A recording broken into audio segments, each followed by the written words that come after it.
Cuando los biógrafos e historiadores escriban la historia del siglo XX, Bill Gates aparecerá como el mejor hombre de negocios del siglo y Microsoft como una de las mayores compañías. Paul Allen y él vieron desde el principio el potencial que había para cambiar la vida de todos nosotros.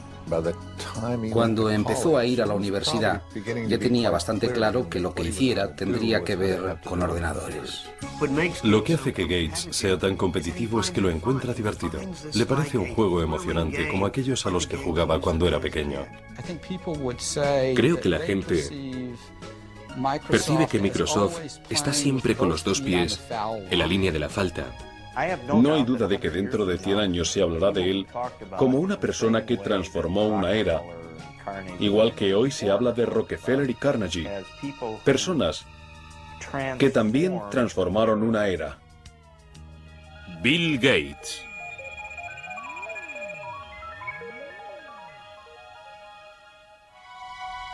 Los valores que condujeron a Bill Gates a convertirse en un titán de los negocios del siglo XX se remontan a sus raíces en el antiguo noroeste. El bisabuelo de Bill, J.W. Maxwell, fundó el First National Bank en Seattle. Los Maxwell disfrutaban de sus privilegios y de su posición social, pero nunca presumieron de su riqueza. Su hijo Willard, también banquero, y su esposa Adele, una apasionada de las cartas, se encontraban entre los personajes públicos más destacados de Seattle. Su única hija, Mary, era una niña despierta e inteligente que se dio a conocer como representante de alumnos de la Universidad de Washington. Atlética y emprendedora, a Mary Maxwell se la conocía como Risitas. Su voluntad y su energía sorprendían a todo el que la conocía. Hay gente que tiende a estar siempre en el centro de la acción. Mary estaba siempre en el centro de la acción. Mary era sincera, decidida, encantadora e increíblemente enérgica. Fue en la universidad donde Mary Maxwell conoció y se enamoró de un joven erudito, Bill Gates Jr., quien se convertiría en uno de los abogados más destacados de Seattle. Cuando Bill y Mary se casaron en 1951, ella decidió dejar su trabajo como profesora para formar una familia y dedicar su tiempo a obras benéficas. La primera de los tres hijos de los Gates, Christy, nació en 1953. Luego vino su hermano Bill Gates III, nacido el 28 de octubre de 1955. Le llamaban Tres. Eso fue porque es el tercer William Gates, y los que juegan a las cartas en la familia creen que todo lo que tenga un 3 es bueno. Así que se quedó con 3. Bill y su madre mantuvieron siempre una relación muy estrecha. Ella incluso se lo llevaba a los colegios en los que daba charlas voluntarias. No quedaba mucho para que el precoz de Bill leyera la World Book Enciclopedia de la A a la Z. A veces desaparecía durante horas y cuando le preguntabas, ¿qué estás haciendo?, él te respondía, estoy pensando, mamá. Dicen que la curiosidad mató al gato, pero no a Bill. Bill era curioso. Siempre estaba dispuesto a aprender, animado por sus padres. Los Gates apreciaban la competitividad y el joven Bill Gates le encantaba probar su habilidad tanto en actividades al aire libre como en juegos de interior. Entre sus juegos de mesa favoritos estaban Riesgo, donde el objetivo es dominar el mundo, y el eterno Monopoly, donde con algo de suerte cualquiera puede convertirse en un magnate. Le gustaba competir jugando a las cartas con su hermana, resolviendo rompecabezas, esquiando, haciendo vela, en cualquier cosa. Quería hacerlo todo bien, tan bien como cualquiera de las personas que estuvieran con él. Todos los veranos los Gates iban a un lugar llamado Chirio en el Canal Hood. Allí Bill, junto con su hermana pequeña Libby y el resto de la familia, se reunían con unos amigos y organizaban sus propios Juegos Olímpicos. Si pasabas un par de días con ellos, volvías agotado de tanto juego y tanta actividad. Era una situación muy animada. Era todo muy competitivo, no hay duda. Y los niños eran parte de ello. Nunca había un momento de aburrimiento.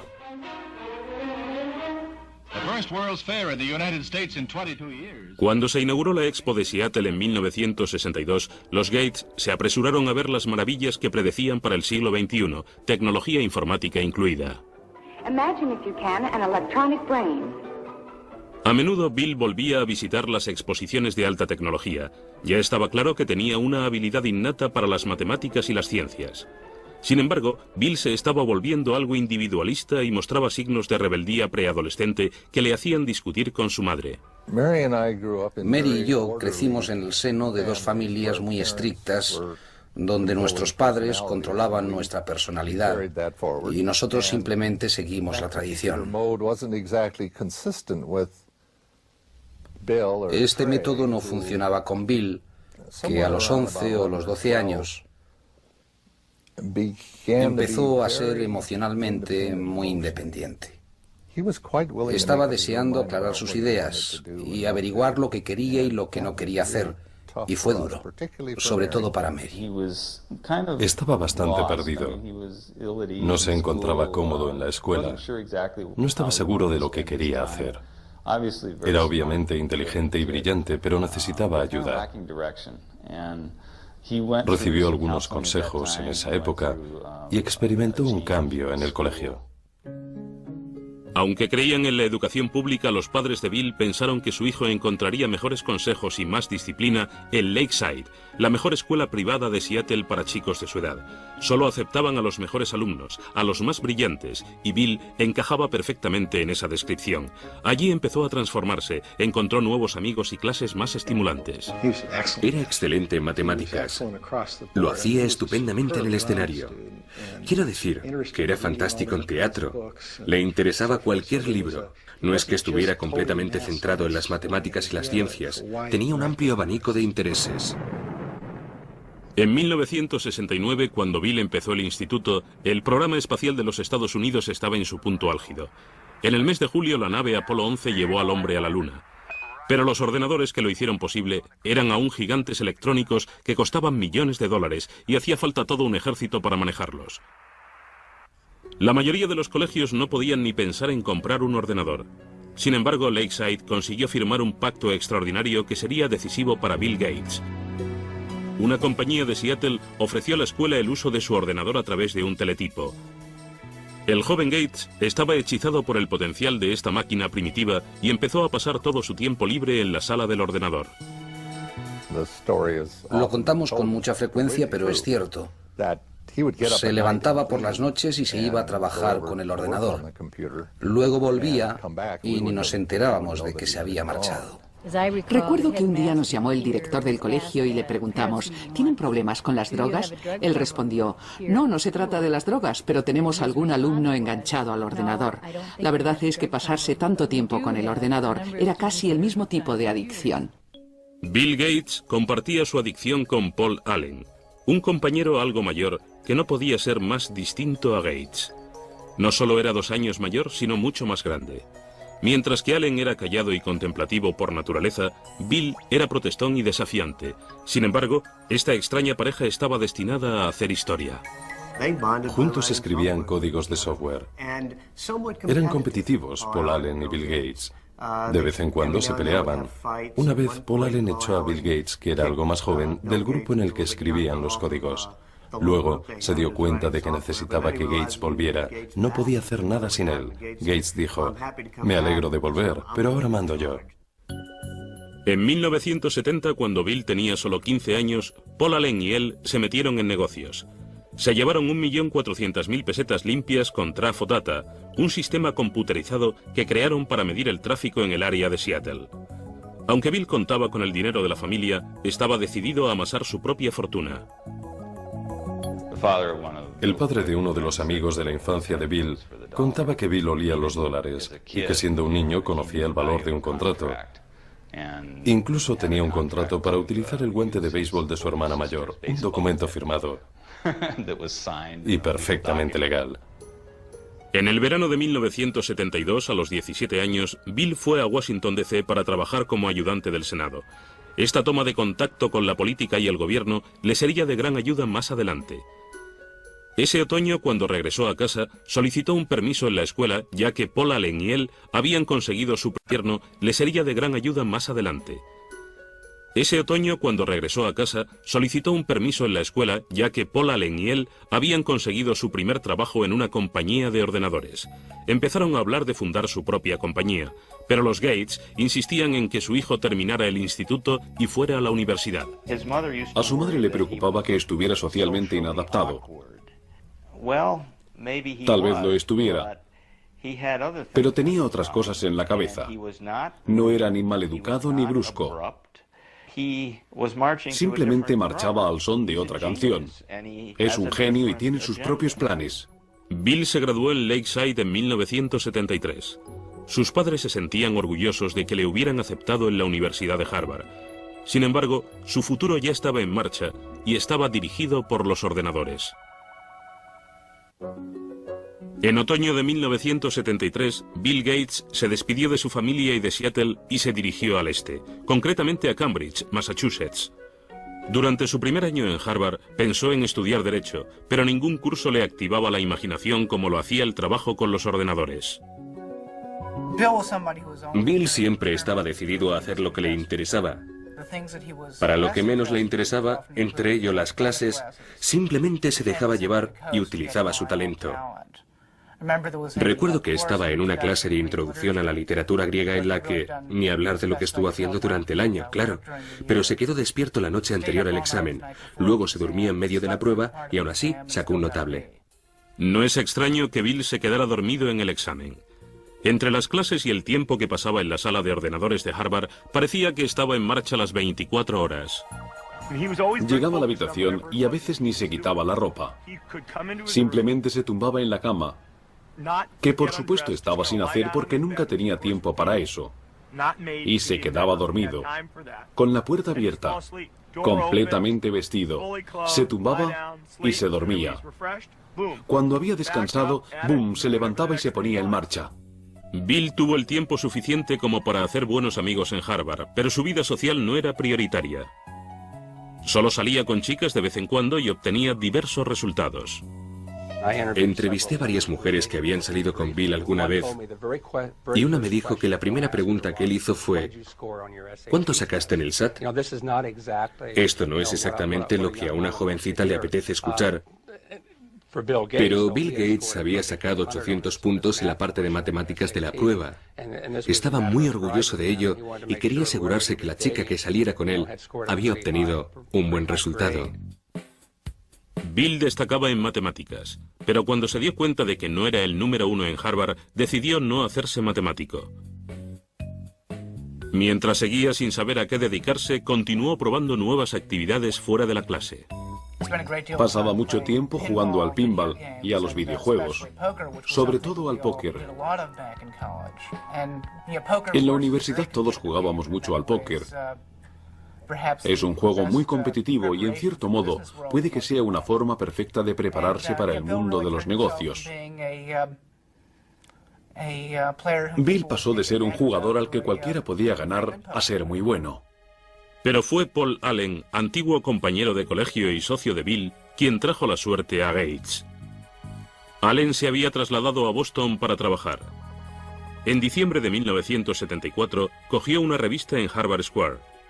La portada de Popular Electronics anunciaba la llegada del primer mini ordenador, Altair 8800. Corrió a mostrárselo a Bill. Gates y Allen sabían que el ordenador personal había llegado. Sabían que iba a ser algo fuerte, algo revolucionario para la sociedad. Supieron reconocer el momento. El Altair estaba fabricado por una pequeña compañía de Albuquerque, Nuevo México, no muy lejos de la central nuclear de Alamogordo. Ed Roberts, director de la compañía, buscaba a alguien que elaborara el software de su único ordenador personal. Gates y Allen le convencieron de que podían hacerlo, así que estuvieron trabajando día y noche en la sala de informática de Harvard durante 2 meses. En febrero de 1975, Paul Allen fue a Albuquerque para probar el programa que Gates y él habían creado. Cuando cargó lo que Bill Gates llamaba el código más chulo que he creado nunca en el Altair, vio que funcionaba. Este sería un momento histórico en la industria del software. No creo que apreciáramos lo de Albuquerque en ese momento, pero no tardamos en darnos cuenta de que estaban en el comienzo de algo que podía ser importante. Para un Bill Gates que solo tenía 19 años, ya nada sería igual. En verano de 1975, Paul Allen y él fundaron Microsoft. Su trabajo con la compañía de Ed Roberts resultó llevarles tanto tiempo que Bill tuvo que dejar Harvard antes de terminar su último año para trasladarse a Albuquerque. Para Mary Gates, la decisión de su hijo fue una gran decepción. Le dijimos que habíamos ahorrado para que fuera a la universidad y que si no terminaba en un tiempo razonable, tendríamos que destinar esos ahorros a otra cosa. En ese momento nos dijo que estaba de acuerdo, que probablemente volvería a estudiar cuando llegara el momento. Bill estaba seguro de que había tomado la decisión adecuada, pero transformarla en software no iba a ser tan sencillo. El entorno de los ordenadores personales estaba rodeado de usuarios que querían compartir información nueva y software sin pagar. Esto enemistó a Bill con sus colegas. Había un montón de chavales y universitarios intentando enterarse.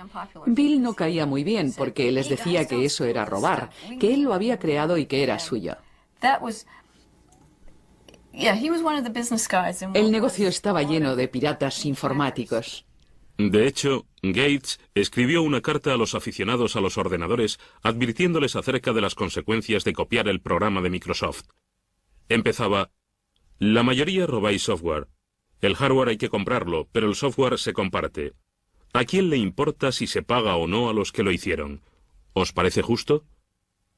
Sin embargo, los que lo roben, al final perderán. Se le veía como una especie de renegado. La ética que prevalecía entonces era distinta. Pero creo que la industria del software no habría evolucionado como lo ha hecho sin alguien que estuviera ahí para decir lo que hacía falta. Bill también había tenido problemas con Ed Roberts, que le consideraba un mimado odioso. No estaban de acuerdo en casi nada, y Roberts era un magnífico adversario. Ed Roberts era un hombre bastante grande. Medía 1,80 m y pesaba 130 kilos. Y Bill Gates era... Vamos, había creado Microsoft con 19 años y parecía que tenía 13. Estaba empezando a salirle barba y ya se enfrentaba con Roberts cara a cara. El enfrentamiento final tuvo lugar en mayo de 1977, cuando Roberts vendió el negocio y Gates tuvo que demandarle para quedarse con el software que Paul Allen y él habían creado para la compañía. Gates ganó. Microsoft empezó a crear nuevos programas. Gates y Allen empezaron a vender sus productos a otras compañías informáticas. A finales de 1978, con unas ventas cercanas a los 80 millones de pesetas, trasladaron Microsoft de Albuquerque a Seattle. Bill se alegraba de haber vuelto y metió la quinta para promocionar la empresa en su ciudad. We always design with the future in mind. Our research people are always tracking the latest in hardware and software technology. El auténtico genio del marketing de Microsoft era Bill Gates. En los primeros momentos, era el quien salía a la calle para vender su compañía y su software. A menudo se llevaba a su madre en sus viajes.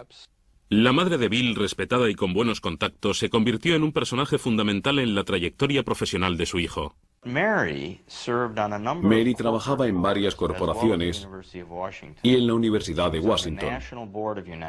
Estaba en la junta directiva de United Way.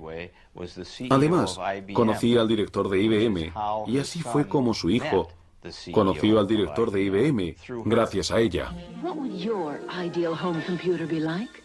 De Washington. Estaba en la junta directiva de United Way. Además, conocía al director de IBM y así fue como su hijo conoció al director de IBM gracias a ella. En noviembre de 1980, IBM llamaba a la puerta de Microsoft. El mayor fabricante de ordenadores del mundo quería hablar con Gates y Allen acerca de un sistema operativo para su nueva línea de ordenadores personales. Desde la primera reunión, IBM captó mal a la persona con quien estaba negociando. Parecía un crío. Estaba delgadito. Llevaba una pelambrera algo informal. Y la gente no le tomaba como un hombre de negocios. Pero los jefazos de IBM pronto descubrieron que Gates no era un principiante. Les convenció de que Microsoft podía enviarle software nuevo. De este modo compró un sistema operativo ya existente y luego lo adaptó a los ordenadores de IBM. Lo llamó MS-2. Bill Gates, un hombre de negocios sagaz, sabía dónde encontrar un sistema operativo. Salió a la calle y a pocos kilómetros lo encontró por 800 millones de pesetas. Pero lo mejor fue que para desarrollar ese sistema operativo para IBM, querían comprar el código original de lo que les había dado los derechos sobre el sistema operativo, o lo que se dio a conocer como DOS. Pero Microsoft se negó a firmar. Al no tener los derechos sobre el sistema operativo, IBM tendría que pagar a Microsoft por cada copia de DOS que instalara en sus ordenadores. IBM estaba a punto de perder su puesto en la lista de ventas. Mientras el resto de las compañías compraban ordenadores más baratos que los de IBM, Microsoft les vendía el mismo sistema operativo a todas. En ese momento se estaban fabricando muchos ordenadores. Me sorprendió que no sé quién ganará en el negocio del hardware, pero Microsoft tiene muchas posibilidades en el del software. Entre 1978 y 1981, el crecimiento de Microsoft fue espectacular. La plantilla pasó de 13 a 128 empleados. Los ingresos pasaron de 300 a 1.300 millones de pesetas de la noche a la mañana. En 1983, el software del 30% de los ordenadores personales del mundo era Microsoft. Bill Gates nunca apartó la vista de la base de todo.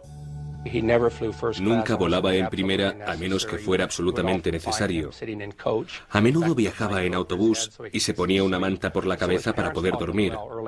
Sus padres le habían educado en el valor del dinero y del trabajo, y esto se reflejaba no solo en cómo llevaba su vida, sino en cómo llevaba Microsoft. A principios de los 80 la industria pasaba por un momento importante, sobre todo para aquellos que aún no habían cumplido los 30. Microsoft empezó a trabajar con el software de compañías innovadoras como Apple y su gurú Steve Jobs. Muchos consideraban el Macintosh y su software lo más ingenioso del momento, el producto del futuro. To create a new standard, it takes something that's really new and really captures people's imagination. And the Macintosh, of all the machines I've ever seen, is the only one that meets that standard. Pero Microsoft y Apple no tardarían en iniciar una dura lucha por los derechos de la siguiente generación de programas de software. Bill Gates estaba a punto de recibir una noticia que haría que Microsoft se tambaleara.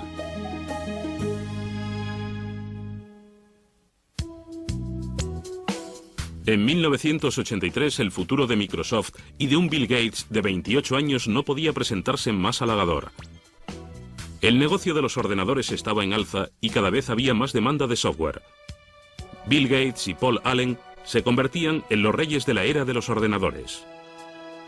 Pero en medio del tranquilizador ascenso de la compañía, le sorprendió una terrible noticia. Paul Allen, amigo y compañero de Bill desde el instituto, sufría el mal de Hodgkins, un cáncer. Le dio a Bill una perspectiva que antes no tenía. Siempre fue muy decidido y muy exigente.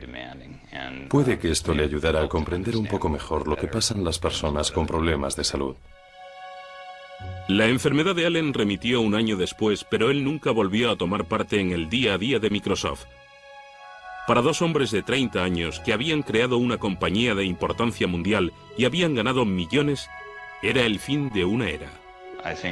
Creo que la historia demostrará que su relación era muy dinámica. A menudo les comparo con los Beatles, Lennon y McCartney. Las canciones que escribieron juntos son las que recordamos y las que se siguen oyendo una y otra vez, aunque ambos eran excelentes letristas. Aún escuchamos las canciones que escribieron cada uno por su cuenta, pero de algún modo juntos eran aún mejores. Lo mismo sucedía con Paul y Bill. En 1984, Bill Gates se había convertido en la única cara de Microsoft. En abril de ese mismo año, la revista Time le reconoció como el principal representante de una nueva generación de hombres de negocios, una que entendía de tuercas y tornillos, pero que conocía las estrategias corporativas. Al trabajar con Bill ves que en cualquier reunión elabora un perfil de cada caso. ¿Qué pasa con esto? ¿Qué pasa con aquello y esto otro? Básicamente, crea en su cabeza una lista muy estructurada de todo lo que puede pasar y luego se dedica a resolverlo. A menudo Microsoft era como un campamento para estudiar matemáticas, donde el estilo exigente de gestión que proponía Gates mantenía vivo el proceso creativo y a menudo provocaba enfrentamientos serios. El Gates de la primera época lo rebatía todo. Para él todo era la idea más absurda que había oído jamás. En parte era para probarte. Era como, bien, si no estás de acuerdo, convénceme de que no es la idea más estúpida que he oído jamás. Para estar en lo más alto de una industria en continua evolución, había que tener ganas de luchar constantemente. Gates se rodeó de un equipo que compartía su ética profesional. Trabajamos para lanzar un nuevo producto de software. No queríamos quedarnos en Seattle. Miriam Lubaub, ayudante de Bill, cuenta la siguiente anécdota. Ella acababa de entrar en la compañía. Una mañana se encontró a un hombre durmiendo debajo de una mesa y resultó ser Bill. Miriam estuvo a punto de llamar a la policía. El esfuerzo se estaba viendo recompensado. Microsoft recaudó 22.400 millones de pesetas en 1985. Inevitablemente, el hecho de dirigir una compañía durante las 24 horas del día pasó factura a la vida social de Bill. Consiguió tener una novia formal, Jill Bennett.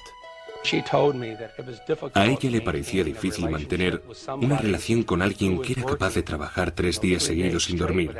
A veces se quedaba sentado en los escalones de la entrada, medio muerto. Hablaba con ella, pero mientras estaba pensando en software y haciendo alguna otra cosa más. Ella decía que era increíble verle. En el centro de este trepidante ritmo de vida se encontraba un nuevo producto. En 1986, Gates lanzó Windows, que se convertiría en la firma de la compañía. La crítica enseguida comentó que el uso del ratón y los iconos era más aburrido que el Macintosh de Apple, que se consideraba el sistema operativo más fácil de utilizar. If you know how to point, you already know how to use it. Macintosh, the computer for the rest of us. Apple había permitido a Gates el acceso a toda su tecnología mientras él estuvo trabajando en el nuevo software para Macintosh. Gates aconsejó a Apple que sacara la patente del software. Pero Apple estaba más interesada en vender ordenadores que en el programa, así que ignoraron la propuesta. Una vez más, Gates aprovechó la ocasión y salió corriendo. En esta industria competimos y colaboramos al mismo tiempo. Un día Bill me dijo, ¿sabes una cosa? Soy un competidor, así que aunque eres mi amiga, no me des información que no quieras que use contra ti.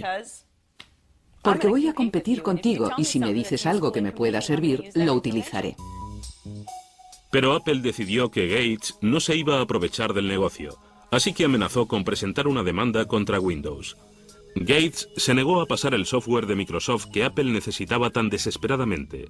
Al final, Microsoft venció a Apple ante los tribunales. Finalmente, Microsoft demostró que aunque ambos pasar el software de Microsoft que Apple necesitaba tan desesperadamente. Al final, Microsoft venció a Apple ante los tribunales. Finalmente, Microsoft demostró que aunque ambos ordenadores funcionaban de forma similar, cada una de las funciones de Windows era muy diferente a las de Macintosh. Aunque la primera versión de Windows no era perfecta, le dio a Microsoft un nuevo empujón económico. En 1986, Bill Gates puso a la venta la compañía. Se quedó con el 45% de las acciones, lo que le convertía en millonario a los 31 años. Aún así, Gates nunca se sintió seguro con respecto a la situación de la compañía. No quiere fallar. Y cuando se tiene ese miedo, cuando estás siempre mirando hacia atrás, a ver quién viene y quién pretende quedarse con Microsoft, te consumes y te haces la persona más competitiva de la industria. Vive intensamente. Gates fue ganándose la reputación de ser despiadado y algunos empezaron a aliarse para ir contra él. IBM empezaba a ganar popularidad y tenía en su mano la posibilidad de quitar de en medio a Microsoft para siempre. En 1987, Bill Gates era uno de los billonarios más jóvenes del mundo. Y Microsoft parecía tener luz verde en el suministro de software para ordenadores personales. Sin embargo, estaba a punto de enfrentarse a una grave crisis. Ahora que los peces habían despegado, IBM decidió atacar con su propio sistema operativo para desbancar a dos cuyos derechos eran de Microsoft. El nuevo sistema se llamaba OS/2. Nos preocupaba saber si podríamos capear el temporal, sobre todo teniendo en cuenta que era un temporal muy fuerte. IBM, una compañía muy fuerte, muchos empleados, mucho dinero, capacidad potencial para apartar a Microsoft del negocio de los sistemas operativos. Paradójicamente, Microsoft intervino en la creación de OS/2, pero Bill Gates no quería abandonar su sistema. Decidió arriesgar el futuro de su compañía y su propia reputación con la versión de Windows que su equipo estaba actualizando, aunque ello significara la pérdida de IBM como cliente principal.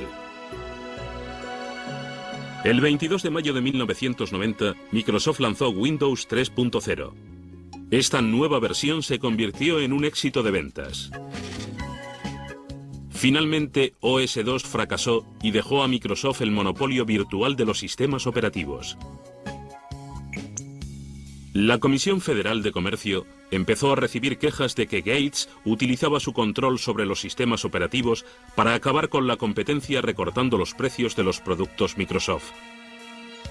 Parecía que el director de Microsoft se estaba creando una imagen de ángel exterminador. Bill Gates no es un vándalo.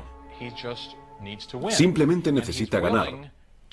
Hacerlo de una forma elegante o no carece de importancia. Lo importante es ganar. Una política de precios agresiva no era lo único que se le criticaba a Microsoft. En 1993, el Departamento de Justicia abrió una nueva investigación. Estudiaron el hecho de que Microsoft estuviera cobrando a los fabricantes de ordenadores unos derechos según el número de ordenadores que vendieran, incluidos los que no llevaban el software de Microsoft. Hicieron pagar los derechos a los fabricantes de ordenadores, tanto si llevaban el software de Microsoft como si no. De este modo, evitaban que la compañía entrara en el mercado. The Justice Department has charged Microsoft, the world's largest software company, with using unfair marketing and contracting practices to choke off. En julio de 1994, Microsoft consintió dejar de cobrar los derechos en cuestión y el Departamento de Justicia cerró el caso. Gates nunca admitió que Microsoft tuviera un monopolio e insistía en que simplemente estaba proporcionando un software mejor a precios más bajos. We're not like an alligator. We don't go around and eat things. We come out with these little boxes, these nice little software packages, and you stick them in your computer and you either have fun using it and it helps you get things done or not. Pero para los inversores no era tan sencillo. Las investigaciones del gobierno y la lucha con IBM y Apple hicieron que el valor de las acciones de Microsoft descendiera. Ahora más que nunca había que sacar la siguiente versión de Windows. Gates encontró un modo de relajar la tensión. Apareció en una campaña publicitaria con Steve Ballmer, el Top Gun de Microsoft.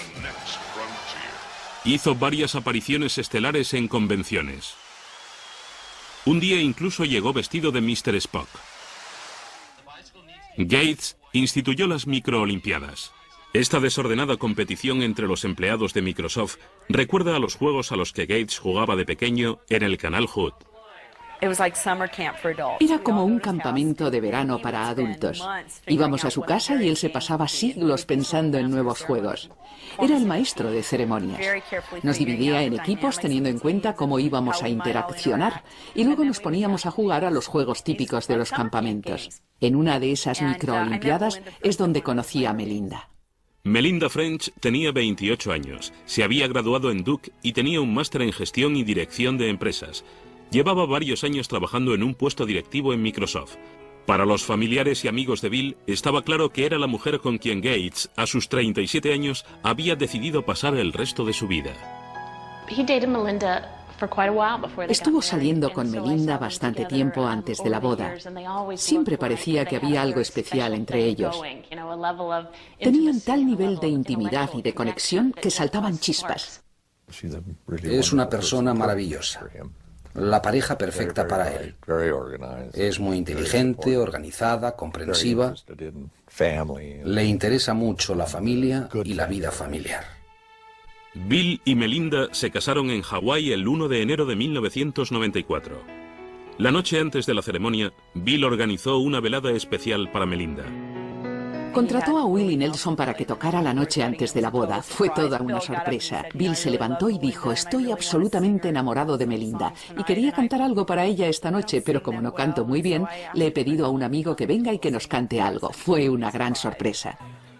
Bill encontró en Melinda una compañera que no solo le daba la clase de felicidad personal que buscaba, sino también entendía las necesidades del negocio. Pero meses después de la boda, la felicidad de Bill se convirtió en angustia. Su madre, Mary, que había sido su más fiel aliada, sufría cáncer de mama. Murió en la mañana del 10 de junio de 1994. Bill acudió a su casa para estar junto a su madre. Cuando llegó a casa, hacia las 3 de la madrugada, la policía le había parado por exceso de velocidad. Por supuesto, el policía le reconoció. No era la primera vez que le paraban por ir demasiado rápido. Le miraron y le dijeron: ¿qué pasa? Él respondió al policía con lágrimas en los ojos: lo siento, mi madre acaba de morir. El policía le dijo que siguiera, pero que aminorara la marcha. La muerte de su madre le afectó. Nos afectó mucho. En los años siguientes, Bill continuó la creación de una asociación filantrópica destinada a proyectos educativos y de salud, desde donde lo había dejado su madre. Pero ni toda su riqueza ni todo su poder le protegerían de la crisis a la que se enfrentaría Microsoft. En 1995, Bill Gates, con 39 años de edad, se había hecho la vida de casado. Con su mujer Melinda, se tomó algún tiempo libre para explorar el mundo, desde África hasta China. Parecía que ahora sí, Bill Gates lo tenía todo. This is a man so successful, his chauffeur is Ross Perot, ladies and gentlemen. Please welcome Bill Gates and the Bill Gates Dancers. 1995 fue también un año sensacional para Microsoft. Windows 95 se lanzó a bombo y platillo. El show de Jay Leno. 1995 fue también un año sensacional para Microsoft. Windows 95 se lanzó a bombo y platillo. El show de Jay Leno iniciaba la campaña publicitaria del software. Windows 95 is so easy, even a talk show host can figure it out. Gates seguía siendo el mejor vendedor de Microsoft, pero de ahora en adelante el jefe no viviría solo para el negocio. El 26 de abril de 1996, Bill y Melinda daban la bienvenida a su primer hijo, una niña llamada Jennifer. Está encantado con la niña. Es maravilloso verle. Para mí, como padre, resulta muy gratificante ver que mi hijo siente por la niña lo mismo que sentía yo por él y sus hermanas. Es muy gratificante. A los 42 años, Bill Gates se ha convertido en el representante del sistema americano. Hoy es el hombre más rico del mundo, con un capital de más de 8 billones de pesetas. Es miembro de un grupo de élite en el que se encuentra Bill Clinton, con quien comparte su pasión por el golf. Presumir de dinero nunca ha sido el estilo de Gates, quien ha gastado siempre bastante en comodidades. En 1997, Bill, su esposa y su hija se trasladaron a una casa de ensueño valorada en 8.700 millones de pesetas. Además del alojamiento de la familia y de los invitados, la casa tiene una librería en la que se encuentra el cuaderno de notas de Leonardo da Vinci, por el que Gates pagó cerca de 5.000 millones de pesetas. Aunque la casa se utiliza en muchas ocasiones para los negocios, para la familia Gates no es más que su hogar. No es más que una casa para la familia, una casa agradable. Recuerdo la primera vez que fui después de que estuviera completamente terminada. Empecé a ver coches de juguete por todas partes. Quiero decir que no es una casa antiséptica en la que te da miedo sentarte o tocar algo. Aunque Bill viva rodeado de tecnología, ha mantenido el sentido de la labor social que con tanto empeño inculcó Mary Gates a todos sus hijos. Bill se ha comprometido a donar gran parte de su fortuna a la Fundación William H. Gates con la ayuda de su mujer y su padre. Han repartido 3.200 millones de pesetas entre las bibliotecas del país para comprar ordenadores con el fin de que otros puedan experimentar lo que Gates sentía cuando era pequeño. No todo el mundo puede comprarse un ordenador. Él se dio cuenta de que darle a todos los americanos, tengan 12 años o tengan 92, la oportunidad de acceder a uno, permitiría que todos experimentaran las sensaciones que él tuvo de joven, cuando estaba en Lakeside. Gates y su familia también han donado 13.000 millones de pesetas a proyectos educativos y de investigación médica. Aunque se le ha criticado por no emplear más tiempo y más dinero en la filantropía, a sus 42 años, Gates no está dispuesto a dejar el timón de Microsoft. La industria sigue evolucionando. Es un juego perfecto porque nunca termina. No puedes sentarte y relajarte. De hecho, en 1997, Gates se dio cuenta de que se estaba quedando atrás en el mercado de Internet. Una compañía llamada Netscape controlaba las ventas de los buscadores de Internet, el software necesario para acceder a los sitios de Internet. En cierto modo, creo que Internet le dio a Bill un nuevo impulso, porque se trataba de algo nuevo que conquistar. Gates decidió limar las diferencias con Netscape, incluyendo su buscador Explorer, con cada copia de Windows. Se trataba de un intento de eliminar a su rival. Si Microsoft decide desbancar a Netscape o a cualquier otra compañía, el consumidor no tendrá dónde elegir. Y si el consumidor no tiene dónde elegir, el mercado no puede funcionar. En las páginas de Internet, Gates aparece caricaturizado como un matón. Su compañía controla el 95% de los sistemas operativos de los PCs de todo el mundo, y muchos usuarios creen que Gates no ha permitido que salgan al mercado productos mejores. En marzo del 98, el Senado en el que trabajara Gates de joven llamó al presidente de Microsoft. Una vez más estaba acusado de ejercer un monopolio y de utilizarlo de forma desleal. Microsoft has the power today to exercise predatory and exclusionary control over the very means by which we access this internet. It's a lot like General Motors having the ability to dictate what type of gasoline you put in your car, or what interstate you can drive on, or even how you get on the interstate. A pesar de las acusaciones, Gates estaba a punto de tomar una decisión importante. La orden de no entregar Internet Explorer con Windows 98 quedaba revocada. Pero Gates seguía en la boca del lobo. En mayo de 1998, el Departamento de Justicia y 20 estados interpusieron una demanda antimonopolista contra Microsoft. Llevaría años revelar los entresijos legales de este caso, aunque ya se han llevado a cabo las investigaciones pertinentes, lo cual ha pasado factura al joven presidente de Microsoft. Creo que para Bill ha sido un duro golpe. Le he visto abatido y deprimido. Yo estaría igual. Una vez tuve una inspección de Hacienda y me pareció horrible. Me imagino que esto será mucho peor. Puede que Gates se sienta herido por los ataques que han recibido tanto él como Microsoft, pero su negocio sigue siendo fuerte y sus clientes siguen ahí. En cuanto al futuro, Bill ya ha comenzado a llevarse la compañía a un nuevo terreno. En 1996 empezó con un canal 24 horas por cable, MSNBC. Ahora es el dueño del mayor archivo de fotografías digitalizadas e imágenes de arte. Gates también ha estado estudiando el uso de la informática en espectáculos en compañía de los grandes magnates de Hollywood como Steven Spielberg. Bill Gates sigue siendo el competidor que siempre ha sido, tanto si se le recuerda como un magnate que se dedicaba a robar, como si se le recuerda simplemente como el chico que construyó la mejor trampa para ratones. Nadie podrá negar el impacto que su vida ha tenido en nuestra era.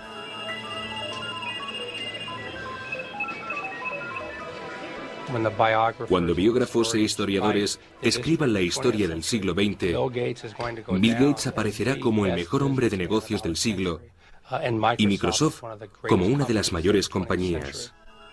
Es increíble lo que ha conseguido en poco tiempo. No hay duda de que es uno de los mayores éxitos del siglo XX.